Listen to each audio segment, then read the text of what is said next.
اعوذ باللہ من الشیطان الرجیم بسم اللہ الرحمن الرحیم رب اشرح لی صدری ویسر لی امری واحلل عقدۃ من لسانی یفقہوا قولی اللہم انفعنا بما علمتنا وعلمنا ما ينفعنا وزدنا علما۔ آیت نمبر 2 کی بحث میں ہم نے یہ بات عرض کی کہ زمین و آسمان کی بادشاہت ہر طرح سے اللہ رب العالمین کے اختیار میں ہے، اور وہ بادشاہت ایسی بادشاہت ہے جس کو کوئی زوال نہیں۔ وہ شروع سے لے کر آخر تک اپنی ابتدا اور انتہا کے ساتھ اللہ ہی کی ملکیت میں ہے، اور اس میں اللہ کا کوئی بھی ساجی نہیں۔ ہم نے سورت کے تعارف میں یہ بات بھی آپ کے سامنے رکھی کہ سورت کی ابتدائی 6 آیات میں اللہ الرحمن کا تعارف کروایا جائے گا۔ اسی ضمن میں یہ پہلی 6 آیات اپنے اندر اللہ رب العالمین کی 10 سے زائد صفات کو سموئے ہوئے ہیں، جن کا ہم مطالعہ کر رہے ہیں۔ تو فرمایا کہ لہو ملک السماوات والارض، زمین و آسمان کی بادشاہت اس کے ہاتھ میں ہے، اسی کے اختیار میں ہے، اسی کے لیے ہے۔ یحیی، وہی زندہ کرتا ہے، و یمیت، اور وہی مارتا ہے۔ زندگی اور موت یعنی اسی کے ہاتھ میں ہے۔ زندگی اور موت سے مراد اسلام اور کفر بھی ہے، زندگی اور موت سے مراد موت اور حیات بھی ہو سکتا ہے، اور صحیح یہی ہے کہ اس کو موت اور حیات کے معنوں میں ہی لیا جائے۔ مزید فرمایا کہ وَهُوَ عَلَى كُلِّ شَيْءٍ قدیر، وہ ہر چیز کے اوپر قادر ہے، چاہے تو بے جان چیزوں میں سے جاندار چیزوں کے لیے زندہ رہنے کا سامان پیدا کر دے۔ مثلا پودے ہمارے لیے بے جان ہیں، لیکن وہ ہماری زندگی کی بقا کا سامان بھی ہیں۔ اور اسی طرح سے اللہ رب العالمین ایک جاندار کے جسم سے مردہ شے انڈے کو نکالتا ہے، اور اس انڈے میں سے ایک جاندار جسم یعنی مرغی کو، چوزے کو نکالتا ہے۔ تو وہ ہر چیز کے اوپر قادر ہے، وہ جہاں سے چاہے، جب چاہے، جیسے چاہے زندگی کے بندے کو مواقع دے دے، اور جہاں سے چاہے وہ بندے کو موت سے ہمکنار کر دے۔ وہ ہر چیز پر قادر ہے، اور اس کے لشکروں کو جاننے والا کوئی نہیں۔ آیت نمبر 3 کی طرف بڑھتے ہیں، اور یہ وہ آیت ہے کہ جس آیت کے بارے میں مفسرین بہت ساری تفسیر بھی کرتے ہیں، اور آخر پر یہ بھی کہتے ہیں کہ ہم اس آیت کی تفسیر کا حق ادا نہیں کر سکتے۔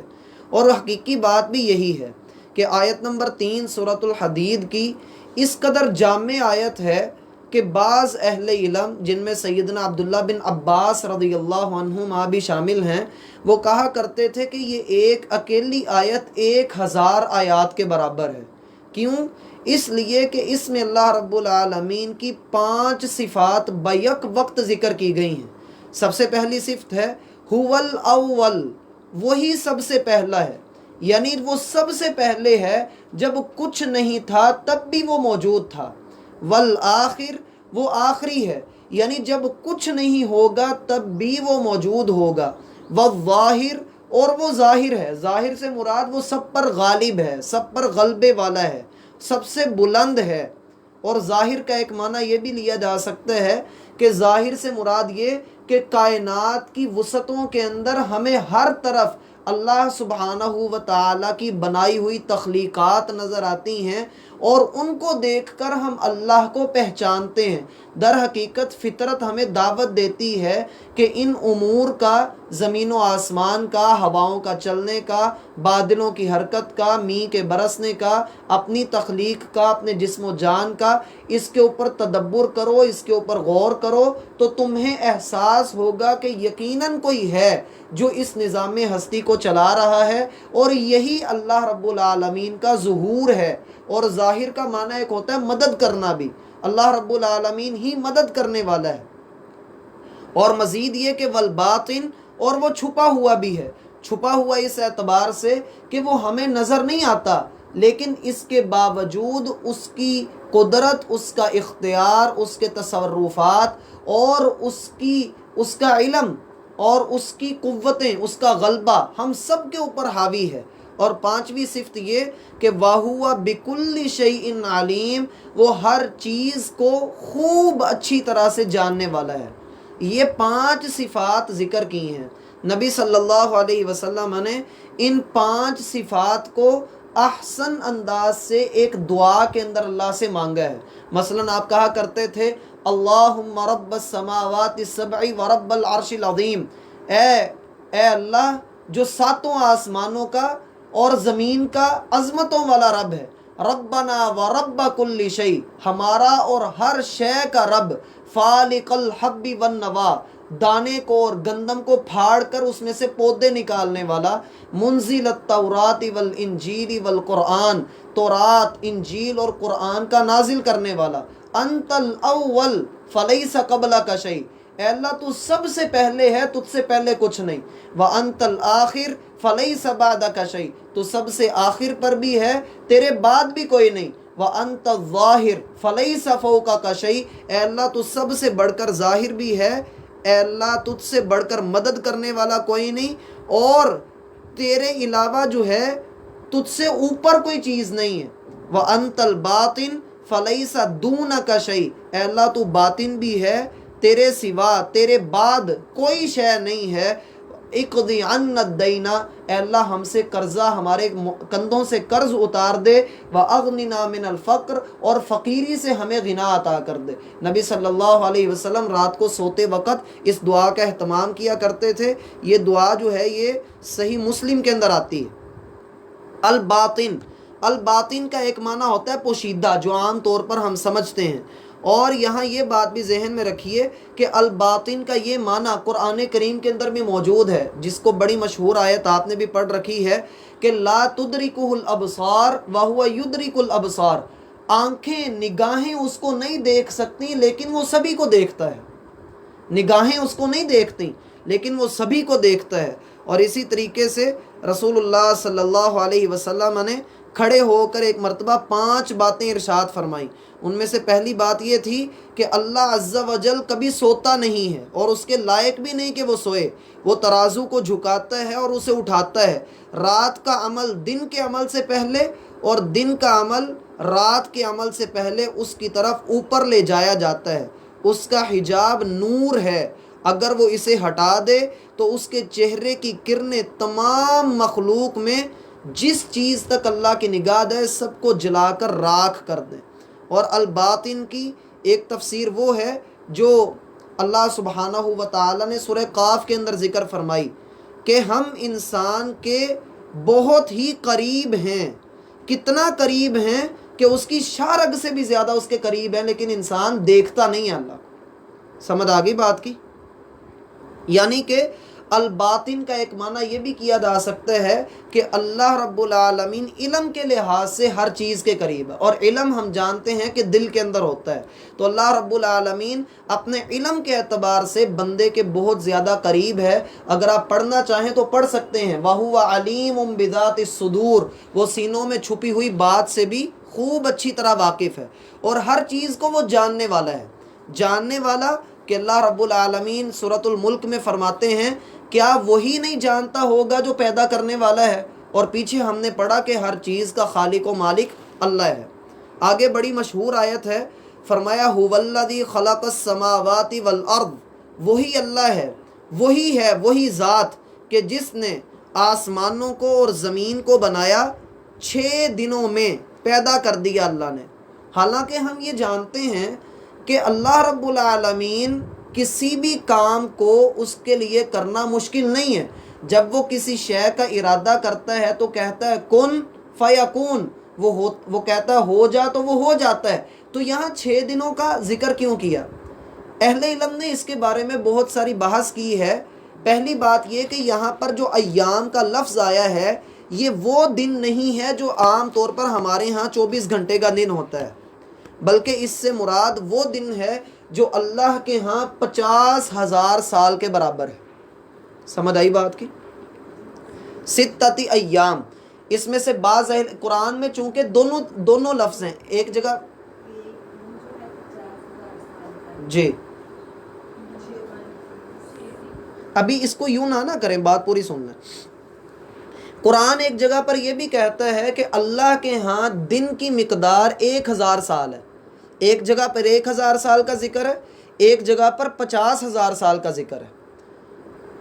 اور بعض اہل علم نے یہاں پر یہ کہا، جیسا کہ ہمارا اعتراض ابھی بھی اپنی جگہ پر موجود ہے، کہ اللہ رب العالمین تو جب کسی شے کو کن کہتا ہے وہ تو فوراً ہو جاتی ہے، تو اللہ کو یہاں 6 دنوں کی ضرورت کیوں؟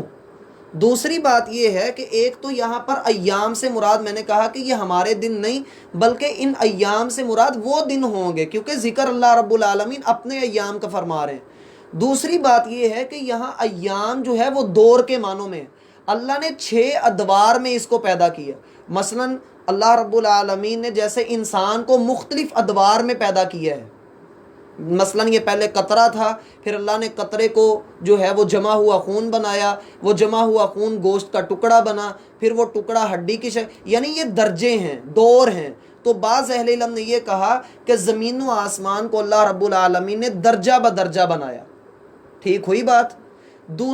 تیسری بات اس کے بارے میں جو اہل علم کہہ رہے ہیں وہ یہ کہتے ہیں کہ اس سے مراد یہ ہے کہ اللہ رب العالمین نے زمین اور آسمان کو کن کہہ کر ہی بنایا، لیکن 6 ایام کا جو ہے وہ یہاں پر ذکر پورے قرآن میں جہاں کہیں بھی آتا ہے اس سے مراد یہ ہے کہ دیکھو انسانوں، اللہ رب العالمین نے زمین اور آسمان کی تخلیق کا ایک بڑا کام جو اللہ کے لیے آسان ہے، اللہ نے وہ 6 دنوں کے اندر، 6 دوروں کے اندر، 6 ادوار میں اللہ نے مکمل کیا ہے۔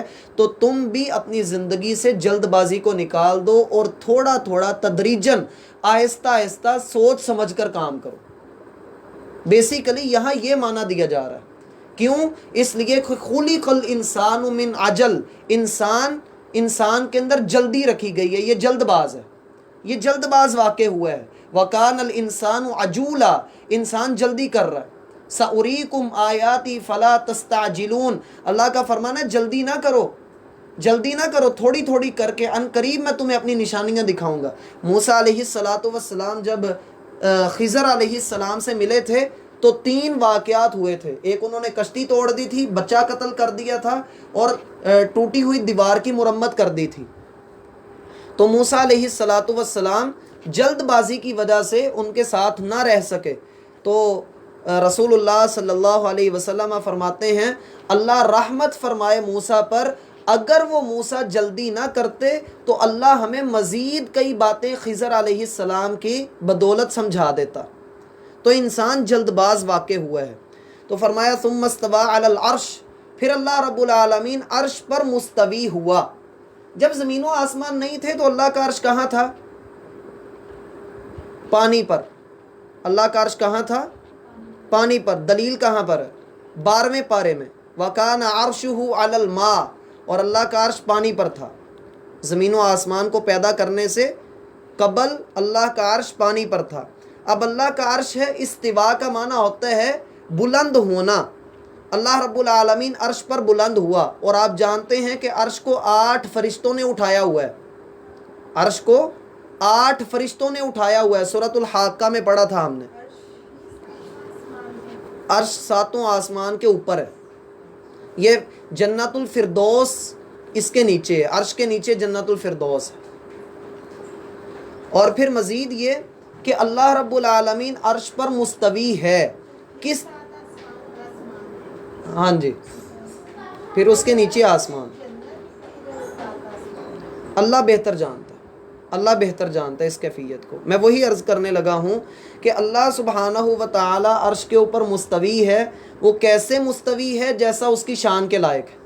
وہ آسمان دنیا پر رات کے آخری پہر تشریف لاتا ہے، کیسے؟ جیسا اس کی شان کے لائق ہے۔ اللہ کے ہاتھ ہیں، اللہ کی آنکھیں ہیں، اللہ کی پنڈلی ہے، کیسا؟ جیسا اس کی شان کے لائق ہے۔ اور اس کے بارے میں سوال کرنا بدعت ہے، اس پر ایمان لانا واجب ہے۔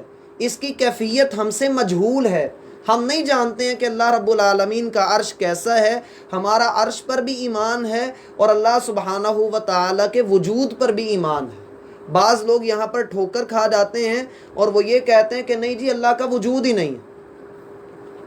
حالانکہ قرآن واضح لفظوں میں بیان کر رہا ہے۔ مزید آگے اللہ اپنا تعارف فرماتے ہیں، یعلم ما یلج فی الارض، وہ اللہ جانتا ہے جو زمین میں چھپ جاتا ہے۔ زمین میں کیا چھپتا ہے؟ بندوں کی لاشیں، مردے، دانا، اور اسی طریقے سے بندے کے اعمال زمین میں چھپ جاتے ہیں۔ اللہ جانتا ہے۔ ظاہر سی بات ہے جو اتنی گہرائی میں جانتا ہوگا وہ زمین کی سطح کے اوپر اگنے والوں کو، وما یخرج منہا، اور جو زمین سے باہر نکلتا ہے اللہ اس کو بھی جانتا ہے۔ اللہ جانتا ہے کہاں سے معدنیات نکل رہی ہیں، کہاں سے انسان کا رزق نکل رہا ہے، کون سی زمین بنجر ہے، کون سی زرخیز ہے، کس دانے کے بدلے میں کتنے دانے باہر نکلیں گے، اور کتنی سنبلہ کے ساتھ کتنی سنابل نکلیں گی۔ سمجھ آگئی بات کی؟ وما یخرج منہا، اور جو کچھ اس میں سے باہر نکلتا ہے، وما ینزل من السماء، اور وہ جانتا ہے آسمان سے اترنے والی ہر چیز کو۔ آسمان سے کیا کیا اترتا ہے؟ فرشتے اترتے ہیں، وحی اترتی ہے، بارش کا پانی اترتا ہے، اللہ کی رحمت اترتی ہے۔ گویا کہ اللہ آسمان سے اترنے والی ہر چیز کا جاننے والا ہے۔ وما یعرج فیہا، اور جو آسمان کی طرف بلند ہوتے ہیں جتنی چیزیں، یعنی چوتھی چیز یہاں پر ذکر کی جا رہی، آسمان کی طرف بلند کیا ہوتا ہے؟ بندے کے اعمال، بندے کی روحیں، اور بندے کی دعائیں، اور اسی طریقے سے فرشتوں کا آسمان کی طرف جانا، اور پھر اسی طریقے سے شیاطین کا، جنات کا آسمان کی طرف چڑھنا۔ تو یہ چیزیں وما یعرج فیہا، اور جو کچھ آسمان کی طرف چڑھتا ہے، وَهُوَ مَعَكُمْ، اور وہ تمہارے ساتھ ہوتا ہے، اینما کنتم، جہاں کہیں بھی تم ہو۔ یہ موضوع بڑا گہرائی والا موضوع ہے، وَهُوَ مَعَكُمْ اینما کنتم والا، لیکن اس کا خلاصہ میں آپ کے سامنے رکھوں گا۔ دیکھیے اللہ رب العالمین ہر کسی کے ساتھ ہے، اللہ ہر کسی کے ساتھ ہے۔ کس طرح سے؟ اللہ ہر کافر کے ساتھ بھی ہے، ہر مسلمان کے ساتھ بھی ہے۔ کس اعتبار سے؟ اپنی قدرت کے اعتبار سے، اپنے علم کے اعتبار سے، اپنے تصرفات کے اعتبار سے۔ ٹھیک ہوئی بات؟ اور ایک اللہ کی معیت ہے، اللہ کا ساتھ ہے، خاص طور پہ خصوصی ساتھ ملنا۔ جیسا کہ ابو بکر اور محمد صلی اللہ علیہ وسلم غار میں تھے جب ہجرت کے سفر پر، تو رسول اللہ صلی اللہ علیہ وسلم نے کیا فرمایا؟ ابو بکر ڈرو نہیں، اللہ ہمارے ساتھ ہے، اللہ ہمارے ساتھ ہے۔ قرآن میں ایک جگہ پر آتا ہے اللہ صبر کرنے والوں کے ساتھ ہے۔ حالانکہ اللہ تو سب کے ساتھ ہے، لیکن صبر کرنے والوں کے ساتھ کا ذکر کیوں کیا جا رہا ہے؟ اس لیے کہ ان کے ساتھ اللہ کا ساتھ ہونا ایک خاص انعام ہے، خاص فضل ہے، خاص حوصلہ ہے، خاص فضیلت ہے۔ سمجھ آئی بات کی؟ تو اللہ کی معیت کا ہونا، اللہ کا ساتھ ہونا دو طرح سے ہے۔ ایک وہ ہے جو عام طور پر ہمارے ساتھ ہے، وہ عمومی طور پر، اور عمومی طور پر مطلب وہ ہمارے اعمال سے باخبر ہے، اور خصوصی طور پر کہ جب ہم صبر کرتے ہیں اور تقوی اختیار کرتے ہیں اور اس کی رضا والے کام کرتے ہیں، اس کے رستے پر چلتے ہیں، تو وہ ہمارے ساتھ ہے۔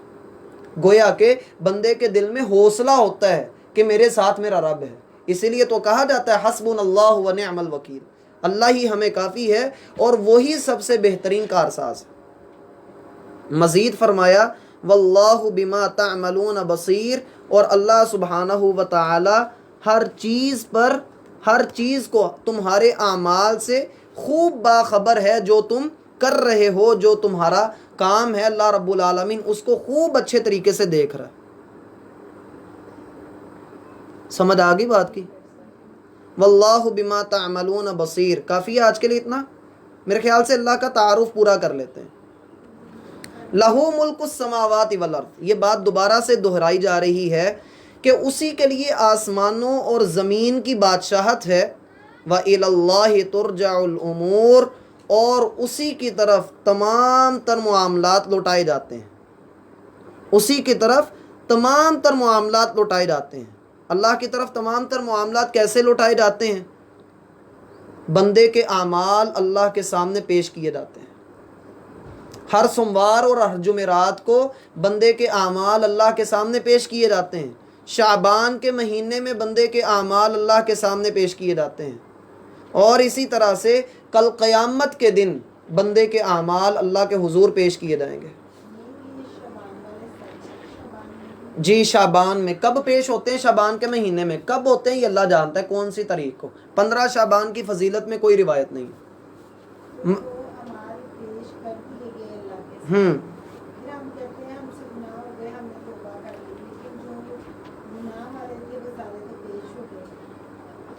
نبی صلی اللہ علیہ وسلم اس دن سوموار اور جمعرات کے دن روزہ رکھا کرتے تھے. کس لیے؟ کہ اللہ رب العالمین کے حضور جب میرے اعمال پیش ہوں تو وہ حالت روزہ میں پیش ہوں. اللہ رب العالمین وہ اعمال دیکھتے ہیں اور سب لوگوں کو معاف کر دیتے ہیں. ٹھیک ہے؟ نہیں اس دن روزہ رکھنا مسنون ہے سوموار اور جمعرات کو. ہر بار دیکھ کر معاف کر دیتے ہیں سوائے دو بندوں کے. ایک وہ جو مشرک ہے شرک کی گندگی میں، اور دوسرے وہ دو بندے جو آپس میں لڑے ہوئے ہیں بولتے نہیں. اللہ ان کو معاف نہیں کرتے، اللہ ان کو چھوڑ دیتے ہیں کہ ان کو چھوڑ دو حتیٰ یصطلحا، حتیٰ کہ یہ دونوں صلح کر لیں. جب وہ صلح کرتے ہیں تو پھر اللہ ان کو بھی معاف کر دیتے ہیں. مزید یہ کہ اللہ رب العالمین کی طرف بندے کے اعمال لوٹائے جاتے ہیں، اعمال اللہ رب العالمین کی طرف لوٹائے جاتے ہیں. مثلا یہ کہ بندہ اپنی مشکلات میں اللہ کو ہی پکارتا ہے، مصیبتیں اللہ کے سامنے پیش رکھتا ہے. اور مزید یہ بھی کہ بندے کے تمام اعمال انسان عمل کر کے بھول جاتا ہے لیکن اللہ کے ہاں وہ ریکارڈ کے اندر محفوظ ہوتا ہے، جسے ہم نے پڑھا کہ کرامن کاتبین اسے لکھتے ہیں. یولج اللیل، وہ رات کو داخل کرتا ہے، فی النہاری، دن میں. آپ نے غور کیا ہوگا صبح کا چڑھتا ہوا سورج رات جب وہ ڈوب رہا ہوتا ہے تو کیسے کالی سیاہی اس کے اوپر چھا رہی ہوتی ہے. ڈوبتا ہوا سورج وہ اپنی جب وہ طلوع ہوتا ہے تو ساری دنیا اس کے طلوع ہونے کو مان جاتی ہے اور کہتی ہے کہ دیکھو کتنی طاقت ہے اس میں. لیکن جب وہ ڈوب رہا ہوتا ہے تو در حقیقت وہ ہمیں یہ پیغام دے رہا ہوتا ہے کہ لوگوں سب کو زوال ہے. ہر چڑھتے ہوئے سورج کو دنیا سلام تو کرتی ہے لیکن ڈوبتے سورج کا منظر سہانا ہی ہوتا ہے، لیکن جو ڈوب رہا ہوتا ہے کوئی اس سے جا کر پوچھے. اور رات کا اندھیرا، والضحیٰ واللیل اذا سجا ما ودعک ربک وما قلی، قسم ہے چڑھتے ہوئے سورج کی گرمیوں کی اور رات کی جب وہ آ جاتی ہے اور چھا جاتی ہے، تیرے رب نے نہ تو تجھے چھوڑا ہے نہ وہ تجھ سے ناراض ہوا ہے. یعنی زندگی میں کبھی مصیبتوں کے اندھیرے بھی آئیں گے تو یہ نہیں سمجھنا کہ رب ناراض ہے، بلکہ وہ رب آزما رہا ہوتا ہے. امتحان ہو تو استاد ہی خاموشی ہوتے ہیں. سمجھ آئی بات کی؟ یولج اللیل فی النہار، وہ تمہارے دن کے اوپر رات کو داخل کر دیتا ہے، یعنی تمہاری خوشیوں میں وہ لا سکتا ہے، چاہے تو غموں کو لا سکتا ہے. وَيُولِجُ النَّهَارَ فِي اللَّيْلِ، اور دن کو داخل کرتا ہے رات کے اوپر. رات جب ہوتی ہے تو سارے دیکھنے میں ایسے لگ رہا ہوتا ہے جیسے یہ اندھیرا پتہ نہیں کب ختم ہوگا، لیکن اچانک سے ایک طرف سے پھوٹتی ہے اور یہ رات کا اندھیرا جو ہے وہ چرتا ہوا نظر آتا ہے، اور اس میں سے اللہ رب العالمین سورج کی کرنیں طلوع کر دیتے ہیں، جس سے یہ پتہ لگتا ہے کہ ظلم کے اندھیرے سدا نہیں رہتے. اللہ رب العالمین کی طرف سے انصاف کا سورج کبھی نہ کبھی طلوع ضرور ہوتا ہے. وَهُوَ عَلِيمٌ بِذَاتِ الصُّدُورِ، اور وہ سینوں میں چھپے ہوئے تمام تر رازوں کو جانتا ہے. جو اتنی بڑی کائنات کی بڑی چادر کے اوپر رنگ برنگ جو ہے وہ کبھی کالا کبھی سرخ اور کبھی کسی رنگ کے اندر آسمان کو کر سکتا ہے، وہ تیرے دل کی کیفیات کو بھی جانتا ہے. مزید یہ کہ یولج اللیل فی النہار، رات کو دن کے اوپر حاوی کرنا سردی کی طرف اشارہ ہے. وَيُولِجُ النَّهَارَ فِي اللَّيْلِ، اور دن کو رات کے اوپر حاوی کرنا یہ گرمی کی طرف اشارہ ہے. گرمیوں میں دن چھوٹے ہوتے ہیں بڑے ہوتے ہیں؟ بڑے ہوتے ہیں، اور راتیں چھوٹی ہوتی ہیں. اور سردیوں میں راتیں اور دن چھوٹے ہو جاتے ہیں. تو یہ اس کی طرف اشارہ بھی ہے. قرآن ایک جگہ پر کہتا ہے یکور اللیل، اللہ رات کو لپیٹتا ہے دن کے اوپر. مثلا لپیٹتا کیسا ہے؟ زمین سرکولیٹ کر رہی ہے تو جیسے جیسے وہ سرکولیٹ کر رہی ہے دن بھی لپٹتا جا رہا ہے، رات بھی لپٹتی جا رہی ہے. جیسے پگڑی ہم سر کے اوپر لپیٹتے ہیں اسی طرح سے. وَهُوَ عَلِيمٌ بِذَاتِ الصُّدُورِ. آگے چلیں. آمنوا باللہ ورسولہ، یہ اللہ کا تعارف تم نے پڑھ لیا. اب تم ایمان لاؤ اللہ اور اس کے رسول کے اوپر. ایمان کیا ہے؟ ایمان کے 3 ارکان ہیں. ایمان کے 3 ارکان ہیں. پہلا رکن اقرار باللسان، زبان سے اقرار کرنا، تصدیق بالجنان، دل سے تصدیق کرنا، دل سے سچا ماننا، اور تیسرا وعمل بالارکان، اس کے ارکان پر عمل بھی کرنا۔ سمجھ آئی بات کی؟ آمینو باللہ ورسولہ، اب تم ایمان لاؤ اللہ پر اور اس کے رسول کے اوپر، اور اگر تم اللہ کے سوا کسی اور کو پکارتے ہو تو جتنی صفات اللہ نے اپنے پیچھے ذکر کی ہیں ان صفات جیسا کوئی ایک ہمارے سامنے لا کر رکھو۔ یہ دو اللہ نے رب العالمین نے یہاں پر ایک حکم دیا، آمینو باللہ، اگر دو حکم اس کو کر لیں کہ اللہ پر ایمان لاؤ اور رسول پر ایمان لاؤ، یہ بیسیکلی ایک ہی حکم ہے، یعنی کلمہ توحید کا اقرار کر لو۔ اللہ پر ایمان لانے کا مطلب یہ ہے کہ اللہ کی الوہیت میں، اللہ کی ربوبیت میں اور اللہ کے اسماء و صفات میں کوئی بھی اس کا شریک نہیں ہے، اور محمد صلی اللہ علیہ وسلم اللہ کے آخری رسول ہیں، اور آپ کے بعد کوئی نبی اور رسول نہیں آئے گا۔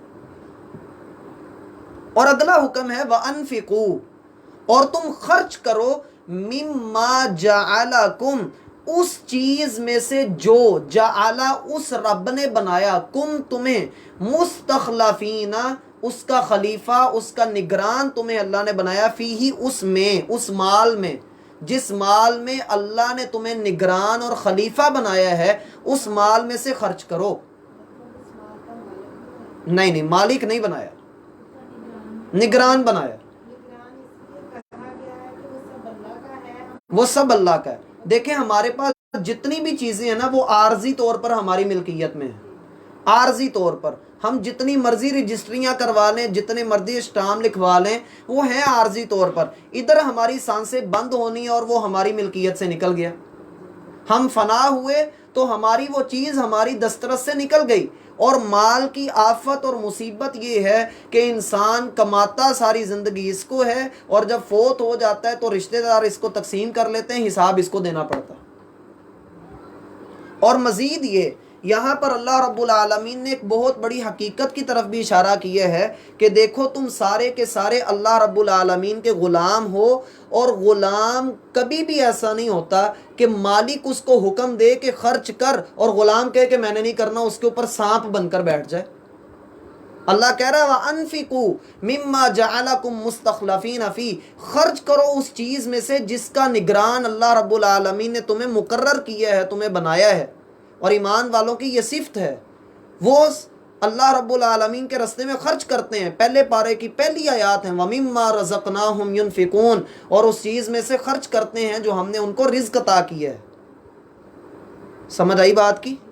اور اللہ رب العالمین کے راستے میں صدقہ کرنا، خرچ کرنا، یہ خرچ کرنا اتنی کثرت سے ہونا چاہیے، اتنی کثرت سے ہونا چاہیے۔ چند ایک باتیں ذہن میں رکھ لیں۔ اگر انسان صحت مند ہو، تندرست ہو، تو وہ اپنا سارا مال بھی چاہے تو اللہ کے راستے میں خرچ کر سکتا ہے، جیسا کہ سیدنا ابوبکر صدیق رضی اللہ عنہ نے غزوہ تبوک کے موقع پر اپنے گھر کا سارا سامان لا کر نبی صلی اللہ علیہ وسلم کی خدمت میں پیش کر دیا۔ ٹھیک ہوئی بات؟ لیکن جب انسان نزع کے عالم میں ہو، حالت نزع میں ہو، موت کے قریب ہو، تو پھر اس وقت انسان اپنے ٹوٹل مال کا 1/3 خرچ کر سکتا ہے، سارا مال اللہ کے راستے میں صدقہ نہیں کر سکتا۔ کیوں؟ اس لیے کہ نبی صلی اللہ علیہ وسلم کے ایک صحابی سیدنا سعد بن ابی وقاص رضی اللہ عنہ بیمار ہوئے، تو نبی صلی اللہ علیہ وسلم ان کے پاس گئے تو انہوں نے کہا اللہ کے رسول میری ایک ہی بیٹی ہے، تو میں اپنا کچھ مال اس کو دے جاتا ہوں، بقایا سارا مال میں اللہ کے راستے میں خرچ کر دیتا ہوں۔ تو آپ صلی اللہ علیہ وسلم نے فرمایا ایسا نہیں کرنا، انکا ان تذر ورثتک اغنیا، تمہارا اپنے وارثوں کو غنی چھوڑ کر جانا یہ زیادہ بہتر ہے کہ تم ان کو فقیر چھوڑ جاؤ۔ انہوں نے کہا اللہ کے رسول میں اللہ کے راستے میں اپنا آدھا مال خرچ کر دوں؟ آپ نے فرمایا نہیں۔ کہنے لگے اللہ کے رسول پھر میں 2/3 مال اللہ کے راستے میں خرچ کر دوں؟ آپ نے فرمایا نہیں۔ پھر کہنے لگے اللہ کے رسول میں 1/3 1/3 اللہ کے راستے میں خرچ کر دوں؟ آپ صلی اللہ علیہ وسلم نے فرمایا ہاں کر سکتے ہو، لیکن یہ بھی بہت زیادہ ہے، تو اس سے پتہ لگا کہ انسان جب فوت ہوتے وقت وصیت کرے گا تو اس کو اختیار صرف شریعت نے اتنا دیا ہے کہ وہ اپنے ٹوٹل مال کا 1/3 وصیت کر سکتا ہے، سارا مال وصیت نہیں کر سکتا۔ کیوں؟ اس لیے کہ نبی صلی اللہ علیہ وسلم کا فرمان ہے، یقول ابن آدم، آدم کا بیٹا کہتا ہے مالی مالی، میرا مال ہے، میرا مال ہے، میرا مال۔ اللہ کے رسول صلی اللہ علیہ وسلم فرماتے ہیں تیرا مال تو وہ ہے جو تو نے کھایا اور جسم کے رستے سے باہر نکال دیا، جو تو نے پہنا اور بوسیدہ کر دیا، اور جو تو نے خرچ کیا، بس یہی تیرا مال ہے۔ اب تو اپنی اللہ کے رسول صلی اللہ علیہ وسلم فرماتے ہیں موت کے آنے سے پہلے پہلے اللہ کے راستے میں خرچ کرو، یہ نہ ہو کہ تمہارے اوپر موت آئے اور تم اس وقت کہہ رہے ہو کہ اتنا مال فلاں مدرسے کا، فلاں مسجد کا، فلاں یتیم کا، فلاں مسکین کا۔ تمہارے کہنے کا اب کچھ فائدہ نہیں، کیونکہ وہ جس کے نصیب میں ہے اس کو پہنچ ہی جانا۔ ٹھیک ہوئی بات؟ مزید یہ کہ نبی صلی اللہ علیہ وسلم کا حکم ہے، اللہ کا بھی حکم ہے، بلکہ سورۃ المنافقون میں ہم نے پڑھا کہ اللہ کے راستے میں خرچ کرو قبل اس سے کہ تمہارے اوپر موت آئے اور تم موت کی آمد کو دیکھ کر یہ کہہ رہے ہو کہ ہائے کاش مجھے تھوڑا سا وقت ملتا اور میں اللہ کے راستے میں مال کو خرچ کرتا۔ اور خواتین کو تو چاہیے کہ وہ کثرت سے صدقہ کریں۔ نبی صلی اللہ علیہ وسلم نے عید کا خطبہ دیا تو آپ کو محسوس ہوا کہ خواتین تک آپ کی آواز نہیں گئی، تو آپ خواتین کی نماز والی جگہ پر ان کے قریب گئے اور آپ نے فرمایا یا معشر النساء، اے عورتوں کی جماعت، تصدقنا، صدقہ کثرت سے کرو، فإنی اریتکن اکثر اہل النار، میں نے جہنم میں تمہاری کثرت کو دیکھا ہے۔ صحابیات نے جب یہ بات سنی تو وہ پریشان ہو گئی، انہوں نے اپنے زیورات اتار کر پھینکنا شروع کر دیے۔ اتنی جلدی میں زیورات اتارے کہ روایات میں آتا ہے بعض خواتین نے اپنے کان زخمی کر لیے، جو کانوں کی بالیاں انہوں نے پہنی ہوئی تھی، اس تگ و دو میں انہوں نے اپنے کان زخمی کر لیے کہ کہیں ہم جہنم کا ایندھن نہ بن جائیں۔ اور مزید یہ کہ اللہ کے راستے میں خرچ کرتے رہنا چاہیے۔ نبی صلی اللہ علیہ وسلم کا فرمان ہے کہ ہر روز، ہر دن کے وقت آسمان کے اوپر 2 فرشتے آتے ہیں۔ ایک فرشتہ کہتا ہے اللہم اعطی منفقا خلفا، اے اللہ جو تیرے راستے میں خرچ کرتا ہے اس کو مزید عطا کر، تو فرشتہ آمین کہتا ہے۔ پھر دوسرا فرشتہ دعا کرتا ہے اے اللہ جو تیرے راستے میں خرچ نہیں کرتا ہے، اللہ اس کا ہاتھ، اس سے تو بھی اپنا ہاتھ روک لے۔ اور یہ بد دعا اور دعا کر کے وہ چلے جاتے ہیں۔ حدیث میں آتا ہے اللہ رب العالمین فرماتے ہیں یبن آدم انفق انفق علیک، اے آدم کے بیٹے خرچ کر، میں تیرے اوپر خرچ کروں گا۔ نبی صلی اللہ علیہ وسلم سے پوچھا گیا اے اللہ کے رسول سب سے بہترین صدقہ کون سا ہے؟ آپ صلی اللہ علیہ وسلم نے فرمایا سب سے بہترین صدقہ یہ ہے کہ تم صحت مند ہو، تندرست ہو اور تمہیں مال کا لالچ بھی ہو۔ اگر تم مال کو خرچ کرو تو تمہیں ڈر ہو کہ میں فقیر ہو جاؤں گا، اور اگر تم مال کو اپنے پاس رکھو، کہیں انویسٹ کرو تو تمہیں پروفٹ کی امید ہو۔ اس حالت میں صدقہ کرنا، یعنی بندے کے پاس پورا پورا ہو، اپنے فائدے کے لیے ہو، اپنی ضرورت کے لیے انسان کے پاس ہو، اس حالت میں صدقہ کرنا سب سے افضل صدقہ ہے۔ دیکھیے اپنے آپ کے اوپر دوسروں کو ترجیح دینا، یہ اصل اسلام کا پہلو ہے۔ اسلام دنیا داری سے انسان کو نکالنا چاہتا ہے۔ ہمارا اور دنیا کا تعلق صرف اتنا ہونا چاہیے جتنا کشتی کا پانی کے ساتھ ہوتا ہے۔ اگر وہ پانی کشتی کا پھٹا توڑ کر اندر آ جائے تو کشتی بھی ڈوب جاتی۔ دنیا کے مال کے ساتھ ہمارا تعلق صرف اتنا ہونا چاہیے کہ دنیا میں ہمارے چلنے کا یہ کام دے سکے۔ اسی لیے تو ہم دیکھتے ہیں کہ نبی صلی اللہ علیہ وسلم نے کبھی زندگی میں زکوٰۃ نہیں دی۔ ممکن ہے کہ آپ سن کر حیران ہوں، اور یہ روایات جو میں اب آپ کو 2-3 سنانے والا ہوں، یہ روایات ساری صحیح بخاری کی ہوں گی۔ سیدہ عائشہ رضی اللہ عنہا ان کی راویہ ہیں، فرماتی ہیں کہ کبھی زندگی میں 9 سال انہوں نے اللہ کے رسول کے ساتھ گزارے ہیں، فرماتی ہیں کبھی زندگی میں اللہ کے رسول صلی اللہ علیہ وسلم نے گھی سے چوپڑی ہوئی روٹی نہیں کھائی، اتنے حالات ہی نہیں تھے۔ اور ایک روایت میں فرماتی ہیں کہ کبھی زندگی میں چھنے ہوئے آٹے کی روٹی نہیں کھائی۔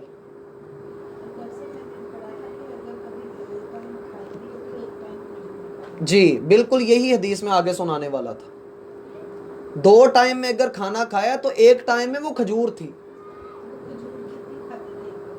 اللہ بہتر جانتا ہے۔ اور اسی طریقے سے ایک روایت میں الفاظ آتے ہیں کہ 3 ماہ گزر جایا کرتے تھے ہمارے گھر کا چولہا نہیں جلا کرتا تھا۔ یہ اللہ کے رسول صلی اللہ علیہ وسلم کی دنیا کے ساتھ بے رغبتی ہے۔ وَأَنفِقُوا، اللہ کے راستے میں خرچ کرنا، اتنا خرچ کرنا کہ جس کا کوئی حساب نہیں۔ اور مزید یہ کہ یہ خرچ کرنے کی کتنی فضیلت ہے، اللہ کا فرمان ہے لن تنالوا البر حتى تنفقوا مما تحبون، تم نیکی کی معراج کو نہیں پہنچ سکتے حتیٰ کہ تم وہ چیز اللہ کے راستے میں خرچ کرو جو تمہیں سب سے بڑھ کر محبوب ہے۔ جب یہ آیت اتری تو سیدنا ابو دہدہ رضی اللہ عنہ نے اپنا 600 کھجوروں کا باغ جس میں میٹھے چشمے کا پانی تھا اللہ کے راستے میں خرچ کر دیا۔ نبی صلی اللہ علیہ وسلم کو خبر ملی تو آپ صلی اللہ علیہ وسلم نے فرمایا اے ابو دہدہ، اللہ رب العالمین نے تیرے لیے ان 600 باغات کے عوض جنت میں ایک باغ تجھے عطا کیا ہے۔ تو بندے کو اللہ کے راستے میں خرچ کرتے رہنا چاہیے۔ یہ جو صدقہ ہے یہ بری بیماریوں سے بھی بچاتا ہے اور بندے سے جو ہے وہ آفات کو، مصیبتوں کو دور بھی کرتا ہے، اور کل قیامت والے دن بندے کو جب کوئی سایہ نہیں ہوگا، یہ صدقہ ہی ہوگا جو بندے کو عرش کا سایہ عطا کر دے گا۔ تو اللہ کے راستے میں خرچ کریں۔ آپ کو جو پاکٹ منی ملتی ہے یا آپ کے پاس جو پیسے ہیں، کوشش کریں کہ روزانہ کی بنیاد کے اوپر بے شک 1 روپیہ ہی کیوں نہیں صدقہ ضرور کریں، دیں ضرور کسی کو، اور خود اپنے ہاتھ سے دینا، اپنے ہاتھ سے صدقہ دینا، یہ بھی بڑی بہترین عمل ہے۔ پھر اس میں اپنے ہمسایوں کا خیال رکھنا، اپنے ارد گرد کے لوگوں کا خیال رکھنا، اور کسی کو بتانا بھی ضروری نہیں ہے کہ یہ ہم صدقہ کر رہے ہیں۔ جی، فَالَّذِينَ آمَنُوا مِنْكُمْ، پس تم میں سے جو لوگ ایمان لائیں گے، وَأَنفَقُوا، اور خرچ کرتے رہیں گے، لَهُمْ أَجْرٌ كَبِيرٌ، ان کے لیے اللہ نے بہت بڑا اجر تیار کر کے رکھا ہے۔ اللہ کو کسی چیز کی ضرورت نہیں ہے، لیکن اللہ چاہتا ہے کہ بندوں کا دل دنیا میں نہ لگے۔ الہاکم التکاثر، کثرت کے لالچ نے تمہیں غافل کر دیا ہے۔ انسان کثرت کے لالچ میں ڈوبا ہوا ہے۔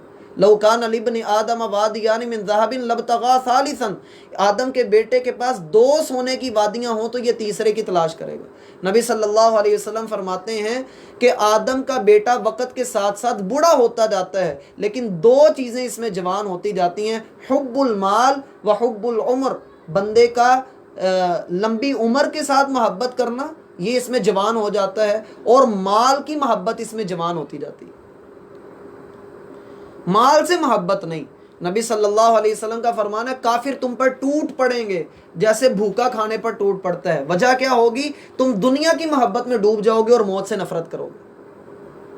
یہ مال، یہ اس کی آفت یہ ہے، قیامت والے دن ایک سوال بھی ہوگا بندے سے مال کے تعلق سے، 2 سوال ہوں گے، وَعَنْ مَالِهِ مِنْ أَيْنَ اكْتَسَبْتَ وَكَيْفَ أَنْفَقْتَ، تو نے اپنا مال کہاں سے کمایا اور کہاں پر خرچ کیا۔ یہ 2 سوال ہوں گے۔ حلال اور حرام کی تمیز بھول جانا، اور پھر بڑی بڑی کوٹھیاں بنا کر بندہ اس کے اوپر لکھتا پھرے ھذا من فضل ربی، تو وہ کوئی فضل ربی نہیں ہوتا۔ لہم اجر کبیر، ان کے لیے بہت بڑا اجر ہے۔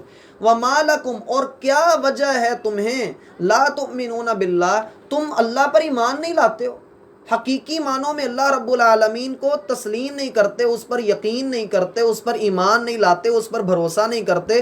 والرسول یدعوکم لتؤمنوا بربکم، اور رسول تمہیں پکارتا ہے، آواز دیتا ہے، بلاتا ہے کہ تم اپنے رب کے اوپر ایمان لے کر آؤ۔ وَقَدْ أَخَذَ مِيثَاقَكُمْ، اور یقیناً اس نے تم سے وعدہ بھی لیا، پختہ عہد بھی لیا۔ کس نے؟ رسول نے۔ اور ایک معنی اس کا یہ بھی لیا جا سکتا ہے کہ اللہ نے، اگر اللہ نے وعدہ لیا ہو تو اللہ رب العالمین نے کیا وعدہ لیا ہم سے؟ اللہ رب العالمین نے وعدہ لیا ہے کہ تم ہماری بات کو سنو گے اور اس کی اطاعت کرو گے، اور نبی صلی اللہ علیہ وسلم نے بھی یہی وعدہ لیا ہے کہ میری بات سنو گے تو اس کی اطاعت کرو گے۔ ان کنتم مؤمنین، اگر صحیح معنوں میں تم مومن ہو، اگر تم ایمان والے ہو۔ یہاں سے یہ بھی پتہ لگتا ہے کہ ایمان کا معیار کیا ہے۔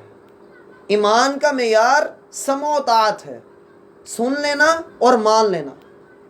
ایمان لانا اور تصدیق کرنا، زبان سے کہہ دینا کافی نہیں ہوگا۔ هو الذی ینزل علی عبدہ، وہی اللہ ہے کہ جس نے نازل کی ہیں اپنے بندے پر آیات بینات، کھلی نشانیاں، کھلی آیات، واضح آیات، لیخرجکم، تاکہ وہ نکالے تمہیں من الظلمات الی النور، اندھیروں سے روشنی کی طرف۔ ظلمات ہیں گمراہیاں، اور جمع ہے یعنی گمراہیاں بہت زیادہ ہیں، اسلام کے سوا جو بھی رستہ ہے وہ گمراہی کا رستہ ہے۔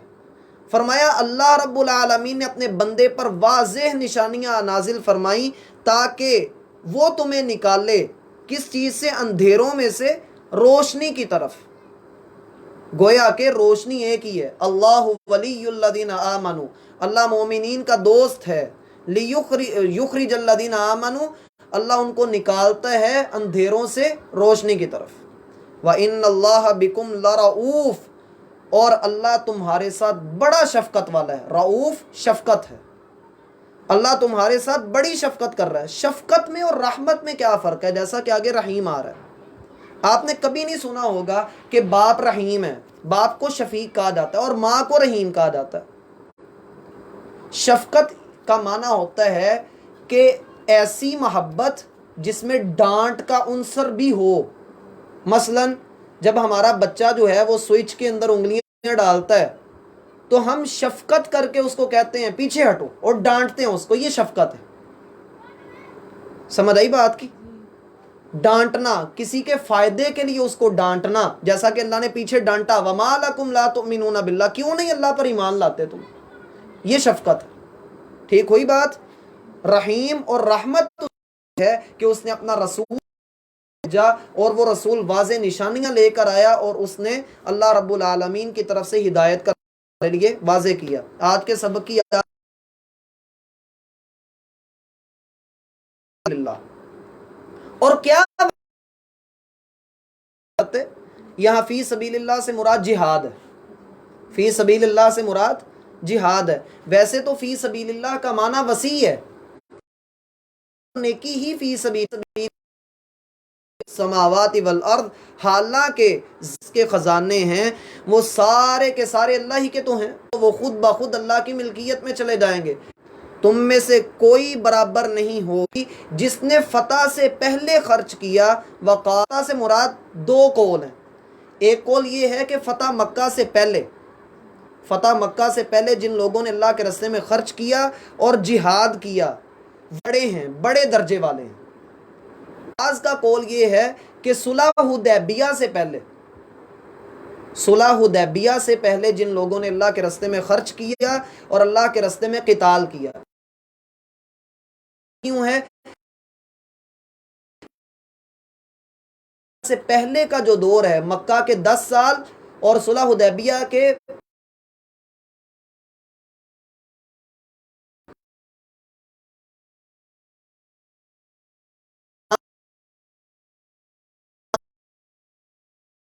میں حصہ لیا، تو یہ کٹھن وقت تھا، مشکل وقت میں انہوں نے اونچے صحابہ ہیں اور صدیق رضی اللہ یہ جا سکتے ہیں اس مکہ سے پہلے۔ تو صحابہ کے 3 گروہ بندے جنہوں نے صلح حدیبیہ سے پہلے پہلے اللہ کے راستے میں خرچ جنہوں نے بھی کیا، اور تیسرا گروہ کے بعد اللہ کے راستے میں خرچ کیا۔ یہ سب سے حدیبیہ ہوئی تھی، پھر فتح مکہ ہوا تھا۔ اللہ فرماتے ہیں الذین، ان لوگوں سے قاتلوا اور قتال کیا، وکلن، اور ان سب کے لیے ہے الحسنى، بھلائی کا اعتبار سے سارے صحابہ برابر ہیں، اجر کے اعتبار سے سارے صحابہ برابر ہیں۔ اس طرح سمجھ لیں، اپنی صحابیت کے اعتبار سے تمام صحابہ کرام برابر ہیں، لیکن اپنے اعمال کے اعتبار سے صحابہ کے درمیان بھی فرق ہے۔ اور ہمارا ہم میں سب سے بڑھ کر اگر کسی ایک آخری نقطہ جو بڑا یہاں ذکر کیا کہ کٹھن مراحل میں جنہوں نے خرچ کیا وہ اللہ کے ہاں زیادہ درجے والے ہیں۔ تو آج کل بھی تو کٹھن مراحل ہی چل رہے ہیں۔